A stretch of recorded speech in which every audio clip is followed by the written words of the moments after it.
What's up and good day to all. At ito ay pangatlong akyat na natin sa Revpal at mukhang uulan.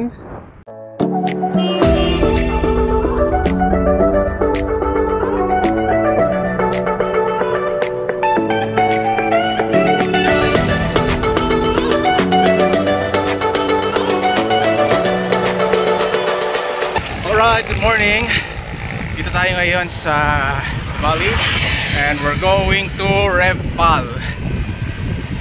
So ang gamit natin itong aking inassemble na mountain bike galing sa pinsan ko. Originally it was by my late uncle, Coach Totoy Plaza.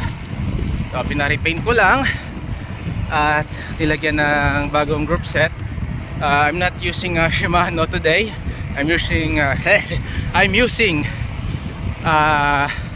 L2A5. So this group set is of course it's Goods Den. This group set is Goods Den. Okay, okay din siya sa mga trail and okay din siya sa mga long ride. First of all, akyat tayo sa Marcos Mansion muna at doon muna tayo mag stop over and then tuloy na tayo at maambun-ambun na dito.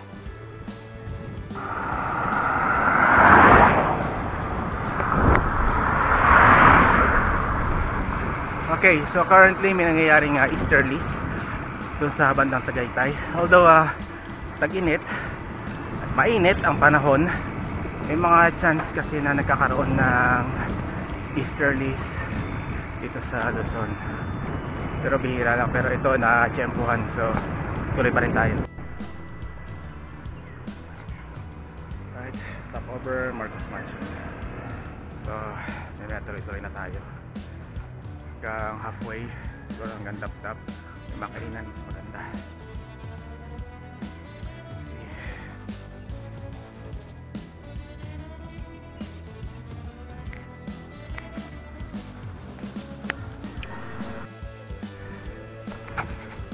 Right, so actually pangalawang ahon ko na dito sa Kasile Dap-Dap Revpal this 2025. Unang ahon ko dito this year 2025 is in January yata or February. Hindi ko lang na videohan, just picture. So tuloy tayo, hanap tayo ng makainan.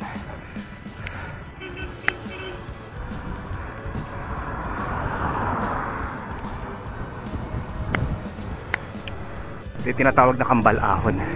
Nasa isang ahon ano sa likod ko. Ayan, ito nakikita ninyo, dalawa yan eh. Ito tig-isa na lang pero mas mahaba. Kaya tinawag na kambal ahon ito. Una, aahon ka, then recover, then ahon ulit, and then recover. Okay, inabutan tayo ng ulan dito sa Kasile. So, kaya tinatawag na easterly. Eh, bihira lang tumama sa tag-init. Pero naka-jackpot tayo. Okay, pang-padyak lang, tamang ahon. Magpas tayo doon sa kakainan ko sana, pero wala sa kalahati ng daan na to. Maganda kung nakalagpas sa kalahati, doon tayo kumain.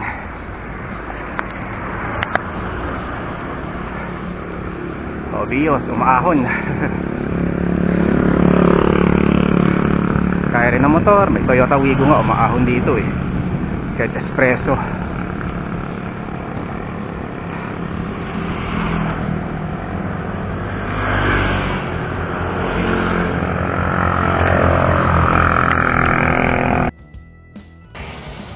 Okay, pahinga muna tayo saglit. Gusto ko sana pumunta dito, kaso tanghali na ako nakaalis. Maganda pag umaga eh. So tuloy tayo hanggang taas, or kung may makainan doon muna tayo. Over tayo, U-turn ako.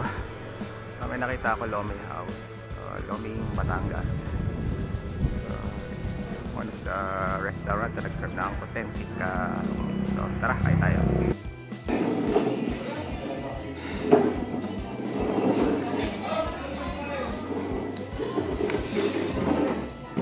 Alright, stopover muna tayo dito sa Lomihan at tayo ay kumain ng masarap na Loming Batangas. Ayan po, masarap to Ayan na po, mga nun, naimas.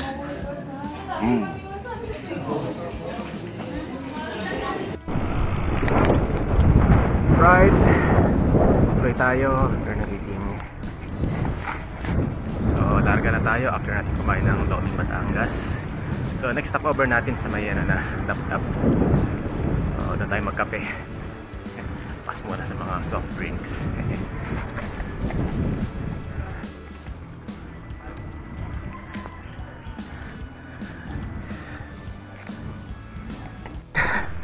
After ng ulan. So may mga nakasabay akong taga-Pasig. Kanina yung mga nasa waiting shed kasama ko sa Nilong, taga Floodway, probably na Pico or Rosario. Ito kami ngayon sa 2 kilometer Pain.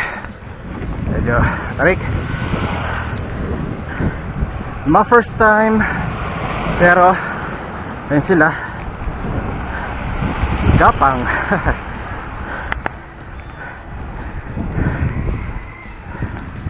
Alright, ito yung recovery area sa Dap-Dap. Ginting pala. Mahamog, maulan, mahamog.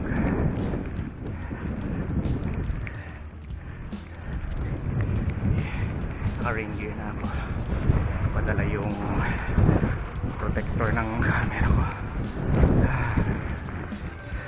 Okay, ito yung first time na aakyat ako ng mahamog dito sa Revpal. As you can see, kabilaan yung hamog at there's a possibility na mag zero visibility yung harap namin.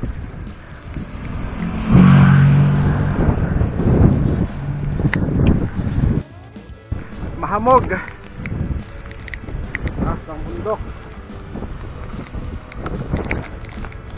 Okay, mahamog. Mahamog, tama ako. Pero sanay naman sa Tanay, pag inuulan, ito lang, sa Antipolo.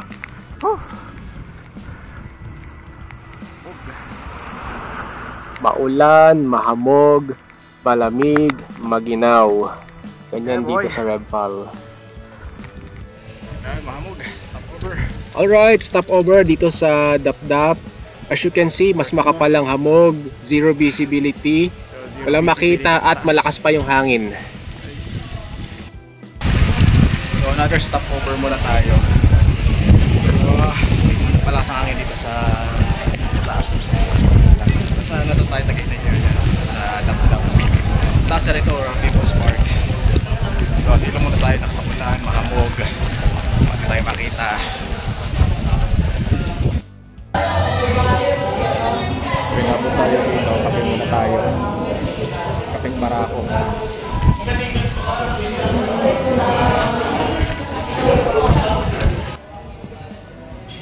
Finally, makakahigop na rin ng masarap at mainit na coffee. Napaso pa yung dila ko. Right, so nakalagpas na tayo sa Revpal. Okay, nandito na tayo sa Tagaytay. At zero visibility dito sa area na to. Okay, wala tayong makita. Okay, mahamog.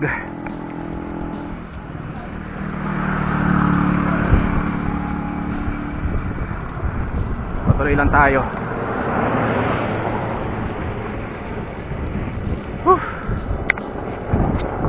Later on, nakarating na ako ng Tagaytay Market at nandito tayo sa bilihan ng mga pasalubong.